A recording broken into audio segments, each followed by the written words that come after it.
Assalamualaikum warahmatullahi wabarakatuh. Apa kabarnya hari ini? Semoga kita semua dalam keadaan sehat walafiat. Nah, hari ini kita sudah mencapai di tema keempat. Ini tema terakhir di semester 1. Tema 4 ini tentang kewajiban dan hakku.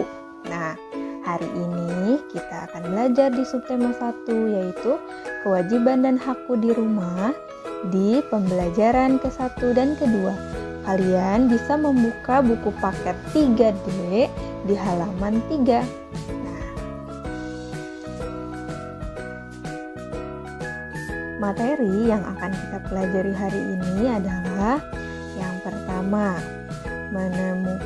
menemukan dan menuliskan kalimat saran. Lalu selanjutnya menyanyikan lagu dengan diiringi pola irama tertentu atau pola irama sederhana. Lalu yang ketiga, menuliskan dua bilangan dengan jumlah tertentu. Yang keempat, menyebutkan kewajiban dan hak berkaitan dengan pakaian.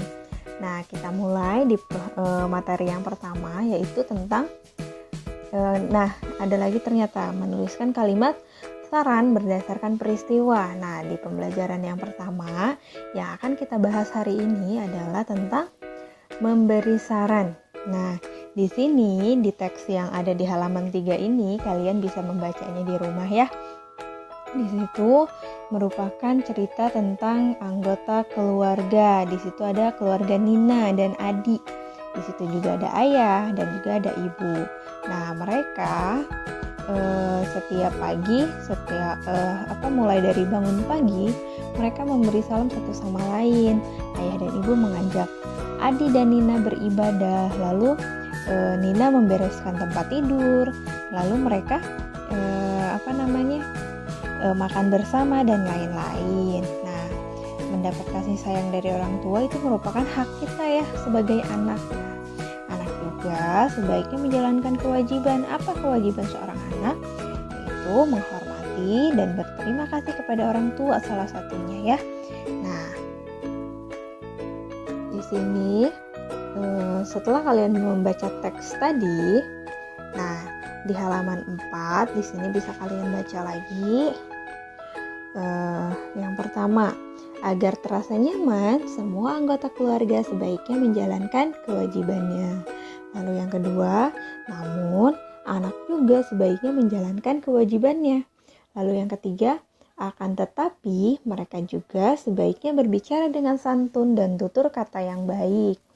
Nah, dari ketiga kalimat tadi itu memiliki persamaan. Nah, kalimat tadi merupakan contoh dari kalimat saran. Kalimat saran itu apa? Kalimat saran adalah kalimat yang berisi imbauan untuk melakukan atau tidak melakukan sesuatu. Nah, kalimat saran ini biasanya menggunakan kata sebaiknya atau kata seharusnya. Misalnya, sebaiknya kita belajar dengan tekun agar kita menjadi pandai. Seperti itu. Itu merupakan contoh kalimat saran. Nah, lalu di sini di halaman 4 ini ada contohnya, misalnya keadaannya adalah suatu pagi di rumah Deli sangat sibuk. Ayah menyiapkan kendaraan untuk bekerja, ibu menyiapkan sarapan pagi. Deli bertugas menyapu lantai ruang makan. Meskipun sibuk, suasana tetap damai. Nah, apa saranmu agar suasana rumah Deli tetap damai? Nah, kalimat sarannya adalah bisa contohnya seperti ini. Sebaiknya keluarga Deli mengerjakan tugas masing-masing, lalu mereka bisa makan bersama, kayak seperti itu. Atau misalnya agar pekerjaan cepat selesai, sebaiknya setiap anggota keluarga di rumah Deli mengerjakan tanggung jawabnya masing-masing atau kewajibannya masing-masing, seperti itu. Nah, itu merupakan contoh dari kalimat saran. Nah, di sini salah satu kewajiban kita di rumah adalah mematuhi nasihat orang tua. Nah, kalian masih ingat tidak lagu tentang nasihat ibu? Nah, Di sini ada sebuah lagu yang berjudul Nasihat Ibu. Kita menggunakan ketukan 4/4 yaitu agak lambat, yaitu tadi dengan irama sederhana. Nah, coba kita lihat dulu videonya ya.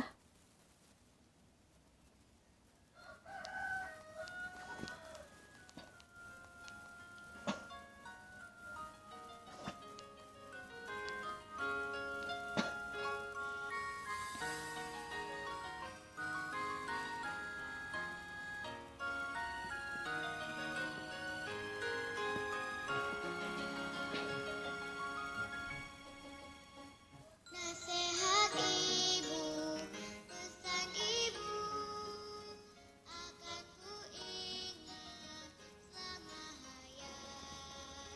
Dan dimanapun aku berada, nasihat ibu, pedomanku. Dan dimanapun aku berada, nasihat ibu, pedomanku.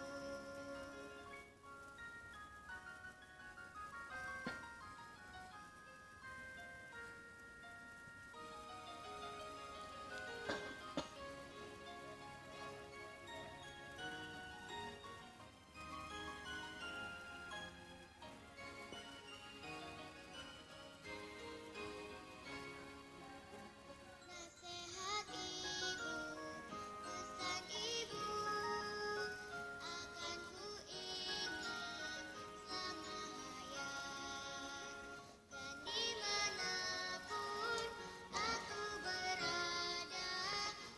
ibu, pedomanku.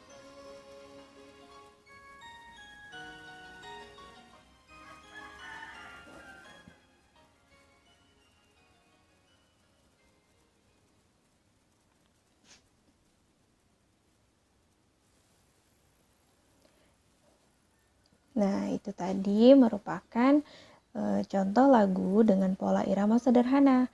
Kalian bisa mencoba bernyanyinya di rumah, boleh dengan suara lembut atau dengan suara biasa, bisa juga dengan suara lantang. Nah, selanjutnya di sini kita akan berhitung. Nah, di sini ada contohnya. Ayah menandai halaman yang telah dibaca. Ayah menandai buku pada halaman 80.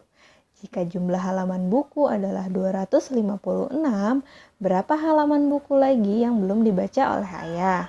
Nah, di sini berarti kita menghitungnya yaitu 80 ditambah titik-titik, hasilnya 256. Nah, caranya untuk mengerjakannya tinggal kita kurangi. Hasil dari ini dikurangi yang sudah diketahui yaitu 80. Jadi 256 dikurang 80 hasilnya adalah 176. Nah, di halaman 6 di situ di kotak yang berwarna biru, di situ juga merupakan contoh soal yang bisa kalian kerjakan. Di situ hasilnya sudah diketahui ya, yaitu 256. Nah, tetapi di sini masih ada titik-titik yang harus kita isi. Cara mengisinya adalah tinggal kita kurangi, yaitu 256 dikurangi 200, hasilnya 56. Ada lagi nih, di sini penjumlahannya hasilnya sama 256. 256. Nah, cuman di sini yang diketahuinya adalah angka 125. Itu caranya sama, yaitu dikurangi. Yaitu 256 dikurangi 125 hasilnya 69. Nah, di kotak yang ketiga juga sama ya Kak ya. Ini yang diketahuinya bilangan pertama. Lalu hasilnya sudah ada. Nah, untuk mengisi titik-titik di sini, kita pun menggunakan cara yang sama yaitu pengurangan. Hasil yang 256 ini kita kurangi 150. Maka hasilnya adalah 106. Nah, oke, kita lanjutkan. Nah, di sini menjaga kesehatan tubuh merupakan kewajiban kita juga ya. Nah, kita juga berhak mendapatkan tubuh yang sehat. Nah, Kewajiban menjaga tubuh atau kesehatan tubuh merupakan kewajiban semua anggota keluarga. Menjaga kesehatan bisa dilakukan dengan cara makan makanan yang bergizi, mandi teratur, istirahat yang cukup. Nah, selain itu, untuk menjaga kesehatan kita memerlukan tidur yang merupakan istirahat yang sangat baik. Nah, selain itu, bersantai bersama keluarga atau rekreasi merupakan bentuk istirahat. Dengan bersantai, kita dapat mengistirahatkan tubuh dan pikiran kita setelah beraktivitas. Nah, pergi berekreasi ke tempat yang indah juga dapat membuat pikiran kita menjadi lebih segar dan gembira.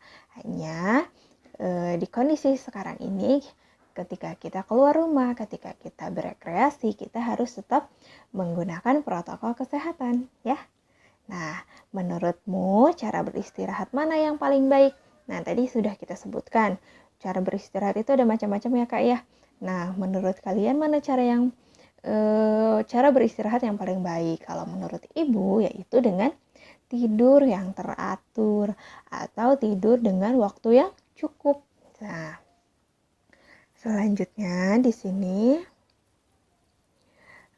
kita tentang menjaga kesehatan tubuh. Kalian boleh membaca teksnya di halaman 8. Di sini adalah teksnya, yaitu menjaga kesehatan tubuh adalah kewajiban setiap anggota keluarga. Selain beristirahat yang cukup, kewajiban menjaga kesehatan juga dapat dilakukan dengan menjaga kebersihan. Nah, kebersihan tubuh kita dapat dijaga dengan mandi secara teratur. Kebersihan pakaian juga harus dijaga. Jika pakaian kotor dan basah, sebaiknya diganti dengan pakaian bersih dan kering. Dengan begitu, tubuh kita akan terhindar dari kuman penyakit. Selain karena kotor, kita juga berganti pakaian ketika akan berangkat ke sekolah. Kita mengenakan seragam jika akan pergi ke sekolah. Kita berkewajiban untuk mempersiapkan pakaian yang akan dikenakan. Pakaian yang akan kita kenakan harus rapi dan bersih. Nah, mendapat pakaian yang bersih merupakan hak anggota keluarga. Dengan mengenakan pakaian yang bersih, kita akan mendapatkan tubuh yang sehat karena terhindar dari penyakit. Nah, di sini bisa sambil kalian isi di buku paket kalian masing-masing ya. Nih, berilah tanda centang atau tanda checklist pada pernyataan yang merupakan kewajiban kita. Di nomor 1.